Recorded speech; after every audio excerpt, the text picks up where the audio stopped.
যে লাইব্রেরির সামনে ভাই বলেন যে উনি আমাকে আপনি করে বলেন, নিজেও তো আমাকে চিনতেন না, বলেন যে যে কোনো মূল্যে আন্দোলন সফল করতে হবে, যেহেতু 5ই জুন আন্দোলন শুরু হয় এবং আমি প্রয়োজনে বাড়ি যাব না, তখন ঈদের ছুটি আসছিল, আমি প্রয়োজনে বাড়ি যাব না, ক্যাম্পাসে থাকবো, কিন্তু এই আন্দোলনকে সফল করতে হবে।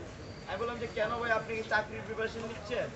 বলছে আমি নিচ্ছি, কিন্তু আমার চাকরির চাইতে আমার বোনের চাকরি আমার কাছে বড়, আমি নিজে চাকরি পাই না পাই এই গোটা পথ উঠাইতে হবে, আমি এর জন্য লড়বো, প্রয়োজনে বাড়ি যাব না। তো সেই গল্প থেকে মাইন ভাইয়ের সাথে আমার যাত্রা শুরু। পরবর্তীতে জুলাই অভ্যুত্থানে তিনি হলপাড়ায়, যখন কেউ সাহস করে নাই হলপাড়ার রুমে গিয়ে শিক্ষার্থীদেরকে ডাকার জন্য, তখন মাহিন সরকার তিনি লিফলেট নিয়ে প্রত্যেকটি রুমে যেতেন, তিনি রিডিং রুমে যেতেন, গিয়ে হলপাড়াতে তখন সংগঠিত করেছিলেন মাহিন সরকার। কারণ আমরা যারা ছাত্রশক্তি ছিলাম তারা কিন্তু হলপাড়ায় মুভ করতে পারতাম না ছাত্রলীগের কারণে।